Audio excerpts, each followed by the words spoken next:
Sa video na ito mga ka-dreamers, pupunta na naman tayo sa ating tent mini shelter dito sa high elevation sa Barangay Balacan, Salug, Zamboanga del Norte para mag-update pa tayo sa ating mga pananim doon sa ating tent mini shelter, kung ano na ba yung nangyayari doon at yung ating pagdadamo doon. Ibabahagi ko sa inyo yung aming proseso ng pagdadamo para sa ating maayos na pagsibol ng ating kamote crops ng magiging mabunga sa hinaharap. Busy yung ating mga kababayan dito mga ka-dreamers sa kanilang mga sakahan.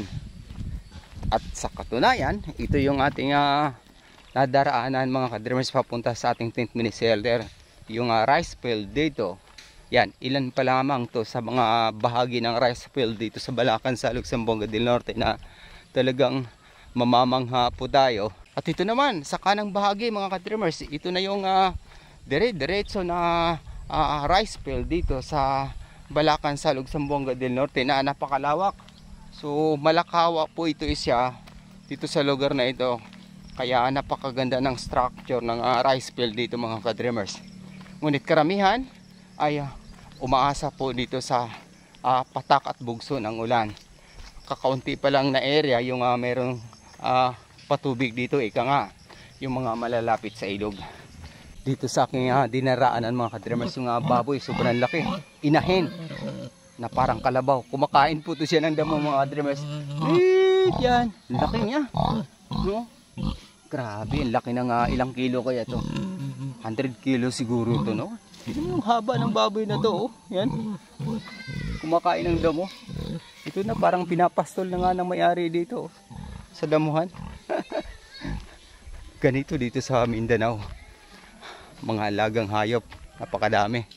Yung pangunahing pinagkuhanan ng resources mga ka-dreamers sa kanilang pangangailangan. Ito naman mga ka-dreamers, yung puno ng marang. Medyo late na po yung pagbubunga ng marang dito mga ka-dreamers. Ayan, kaya makikita natin marami pa po siyang bunga, pero sa panahon na ito ay harvest season na po talaga ng marang.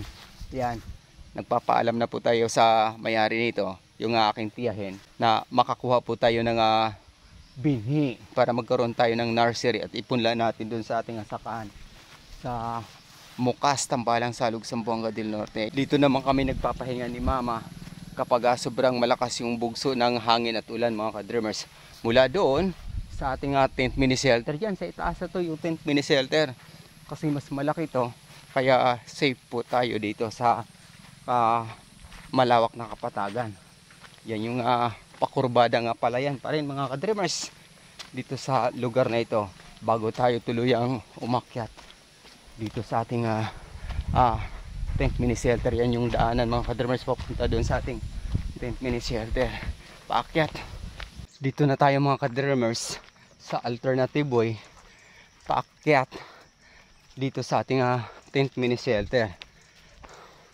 At itong area na to, ito yung kasalukuyang kinukumpuni namin ni Mama ng tuluyang makawala sa makapal na damo yung ating kamuti crops mga ka-dreamers. Malawak to, medyo galing pa doon sa puno ng ng duhat. At dito naman sa side, dahil sa tuluyang nalinis na natin, yan, ang ganda ng ating kamote crops, green na. At yan nga mga ka-dreamers, si Mama nauna pa sa first. Dito na naman siya yung laging nauuna dito para kukumpuni pa ng mga damo dito sa ating kamote crops mga ka-dreamers. Kaya ganito kakapal yung damo na nakukuha namin dito sa paligid na to. Inuna ni Mama to mga ka-dreamers dahil sa sobrang na talaga, talagang kinakapitan na ng mga damo yung ating mga kamote crops. Yan yung bagging, kaya napipigilan yung paglaki at pati yung pagbubunga niya ay apektado. Kaya minamadali namin to para maisalba natin yung ating kamote crops dito sa lugar na ito, nang maisiwalat na natin yung lihim ng ating kamote crops para sa hinaharap na talagang malaking pagsubok muli sa mamamayan at sa pangkalahatan na, sa karamihan mga bansa. Babahagi natin to yung pangunahing pangangailangan ng pamayanan, yung kamuti leaves sa hinaharap. Kaya kung baguhan ka pa sa aking YouTube channel, Dreams Visions TV, mari nyo po akong tulungan sa pamamagitan ng inyong pag-follow at pag-subscribe. At sa ating pinaka main content, tungkol naman sa mga pangitayng panaginip ayon sa Biblia, mga tanda at kababalaghan bago ang dakilang araw ng Panginoong Hesukristo. Hanggang sa muli, maraming salamat sa pakikinig at pag-subscribe.